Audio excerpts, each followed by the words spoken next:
केलंय भोगलंय कबूल फाउंडेशनमध्ये पुन्हा एकदा आपलं सर स्वागत. मित्रांनो, यत्यांच्या वडिलांचं नाव यमनू लोहार आणि आईचं नाव अन्साबाई, म्हणजे आम्ही त्याला अन्साजी म्हणायचो.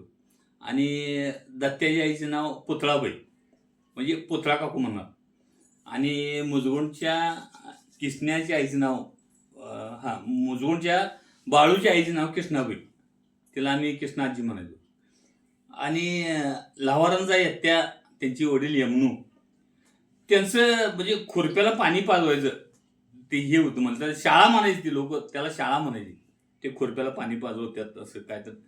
आणि ते मग तिथं आम्हाला बोलवणार, आम्ही लहान त्यावेळी दुसरी तिसरीला. आणि ते मागं असं फिरवायला चरखा असायचं आणि त्यातून धूर यायचं आणि ते चरखा फिरवायला बसवायचे आणि ते आम्ही फिरवत बसायचो. आणि ते मग ते कोळसं असं लाल भडकवायचे आणि त्यात ते खुरपं करून ते पाणी पाजवायचे, खुरप्याला पाणी पाजवायचे असं म्हणायचे. शेतकरी सगळं तिथं ते द्यायचे.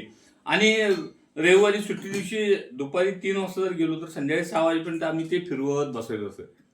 आणि ते मग 6 वाजता त्यांचं काम संपलं तर 5 पैसे किंवा 10 पैसे आम्हाला द्यायचे.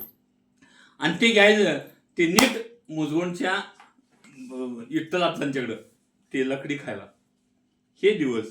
आणि अन्साजी म्हणजे यत्याची आई अन्साजी, ती एवढी माया करायची आम्हाला, एवढी माया करायची की ये रे राजा, हे खा ते खा, केलं घरात जे केलेलं ते असायची. आणि पिंजरांची लालू आजी म्हणून एक होती. लालू आजी राहायला झोपडीत, तिथंच आमच्या घराजवळ राहायला झोपडीत. पण तिच्या घरात 4-5 जनावर असायची आणि 2-3 महिने गेले की एक म्हैस व्यायची.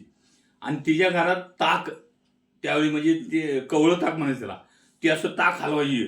असं ते रवी एक मोठं असं काठी, त्याला रवी असायचं आणि असं दोरीनं असं एक गुंडी भरून ताक, एक हंडा भरून ते ताक करायची असं.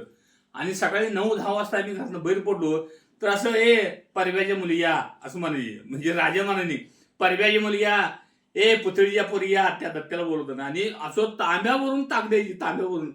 ते ताक आम्ही जर पिलो, काय केलं तर संपाय नाही. पे रे खरं ताक एवढं घट्ट आणि एवढं चांगलं ताक. ते ताक पिऊन आम्ही, म्हणजे ती लालू आजी, आता मला वाटते मी 5वीला आल्यानंतर लालू आजी निघून गेली, पण तिच्या अशा आठवणी आहेत. यमनू आजाजी आहेत, अन्साजीच आहेत, पुतळा काकूंच्या आहेत, ह्या आठवणी आहेत. ही जुनी लोक म्हणजे काय एवढं आमच्यावर प्रेम करत होती. आणि आता ती लोक कुठे गेली, ही लोक कुठे गेली.